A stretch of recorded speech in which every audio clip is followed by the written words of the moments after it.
செங்கல்பட்டு மாவட்ட ஆட்சியர் அலுவலகத்தில் சிறு குறு நடுத்தர தொழில் நிறுவனங்கள் துறை அமைச்சர் பயனாளிகளுக்கு நலத்திட்ட உதவிகளை வழங்கினார்.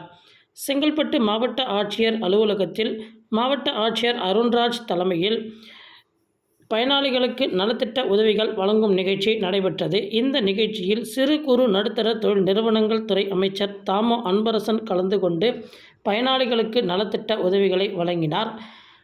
வருவாய் மற்றும் பேரிடர் மேலாண்மை துறையின் சார்பில் மதுராந்தகம் வட்டத்தினை சார்ந்த 56 பயனாளிகளுக்கு ரூபாய் 62.77 லட்சம் மதிப்பீட்டில் இலவச வீட்டுமனை பட்டாக்களையும், மதுராந்தகம் வட்டத்தைச் சேர்ந்த பிரவீன்குமார் என்பவர் சுவர் இடிந்து விழுந்து உயிரிழந்தார். அவரது குடும்பத்திற்கு மாநில பேரிடர் நிவாரண நிதியிலிருந்து நிவாரணத் தொகையாக ரூபாய் 4 லட்சம் உதவித்தொகையினையும், மாற்றுத்திறனாளிகள் நலத்துறையின் சார்பாக 3 பயனாளிகளுக்கு ரூபாய் 2 லட்சம் மதிப்பீட்டில் செயற்கை கால்களையும் என 60 பயனாளிகளுக்கு ரூபாய் 68.8 லட்சம் மதிப்பீட்டில் அரசு நலத்திட்ட உதவிகளை சிறு குறு நடுத்தர தொழில் நிறுவனங்கள் துறை அமைச்சர் தாமோ அன்பரசன் பயனாளிகளுக்கு வழங்கினார்.